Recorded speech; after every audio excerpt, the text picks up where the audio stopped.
Hello there, Zulehya. Okay, sorry about the delay. I thought I had done it, but I didn't. So sorry about that. Let's get started anyway. Over the past few over the past few decades, a certain percentage of people in Western countries have changed jobs frequently. Good. Although some people believe that they should remain employed in the same job until they retire, I think changing professions is beneficial as it provides opportunities to master new skills. Wonderful. One slight modification, and it's not even a correction, so that just shows how good you've improved recently. But one modification would be just to change this, because there are a lot of words for jobs. So what we could say is, although some people believe that they should remain employed at the same organization until they retire, I think changing professions, okay? And this way we kind of get around saying jobs twice, and we don't have to say in the same employment, okay, because we've already said employed here. And plus there's quite a lot of different ways to say job, work, profession, like you've said there, so we can save them. Also, I didn't say at the same company, okay, because it could also mean that they're working, cause if we say company, then we just eliminate the public sector, anyway, which we don't want to do. On one hand, some employees might choose to earn a living by staying in the same job their whole life. This is mainly because they are worried about losing their position and do not want to let go of the position they hold. Okay.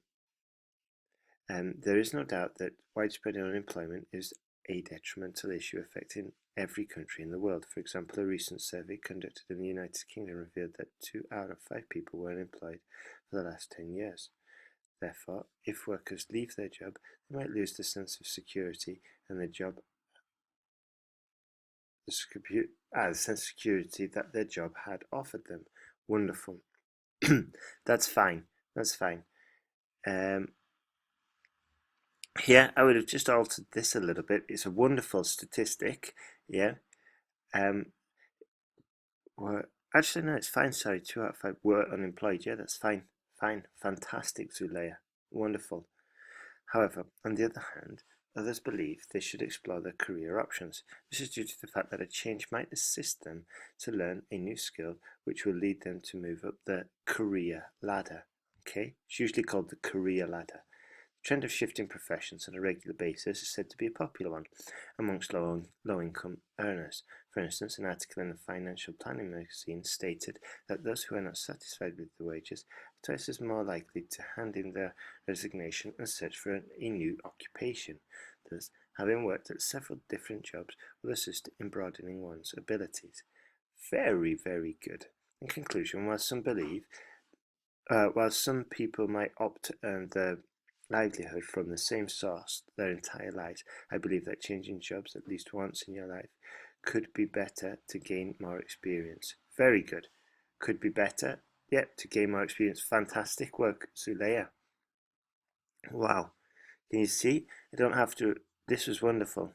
I can just totally follow your argument, and I don't have to go back and check what you said in your introduction and check what you said at the beginning. It all just flows. So this was wonderful. Probably one of the best ones you've done yet. So massive improvement, Zulehya. Keep going. The graph provided by the World Health Organization illustrates the number of people who died from bird flu over a 10-year period between 1990 and 2000. Okay. Okay. Okay. 2000 in the world. This is good. Just another modification or an improvement, not a correction. Here, I would have just put this somewhere else. Okay. The number of people in the world illustrates the global number of people who died from bird flu over a 10-year period. Okay. Remember, this overall sentence is usually better at the end, and we can use it as sort of like a signal to the examiner that we've finished our writing. Okay, and it's a good way to summarize at the end. So I would have moved that to be the last sentence. Overall, the total number of casualties increased gradually. then remained the same until the end of the period given, with the exception of an insignificant decrease in. Is that a significant or an insignificant? Because with the exception of a small decrease, okay, would have been the better way to say, or what's a better word than small? Let's say, with the exception of a slight decrease in 1999. In 1990, just over 120,000 people died after contracting the disease. This figure rose to, hang on, you've just put the same number there, okay, so that's wrong. This figure rose to 150,000, for example, I don't know, in 1992 and remained the same the following year. However, the number of casualties reached around 140,000 in 1994 and increased steadily and reached 150,000 in 1996. Okay, good, we've got just over. Fantastic. In 1997, there was a sharp increase in the number of casualties, and the figure rose to around 175,000. Good. Maybe we could have said 1997, there's a sharp increase, and the figures rose by 25,000. Okay? Because we've got 2, 2, 2, 2, quite a lot. Okay, so if we could say the amount, we can use by 50,000, by 25,000. Similar number was recorded in 1998. Good. Here we could have just put comma. A similar number was recorded in 1998. Okay, but if we're going to put comma, then we can't do the by. We have to use the to. Okay, I'm conscious this was very good. Also, I would have liked to have seen whereas and while. Okay, whereas in 1999 there was a slight decrease,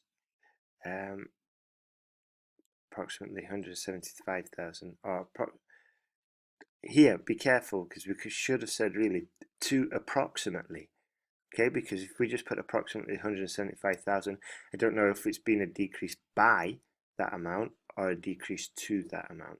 Okay, this number increased again in 2000 and reached around 175,000 overall. Now we put the summary at the end. Okay, Zulehya, fantastic work, hey? And if you've got your exam on Saturday, don't worry, we'll get through this and we'll make sure you've got all 4 checks done. Now, what I would recommend you do is implement all the corrections that you've heard on these, add them to your error list, and then write a completely new essay. Okay? If you don't want to, you can just check the other one again, but get back to me, okay? And check and but I would recommend just writing a completely new one, okay? And take on board what you've learned in this video, okay? And then send it to me, and or if you don't want to do that, just send me a quick email and I'll go on and correct the next one, okay?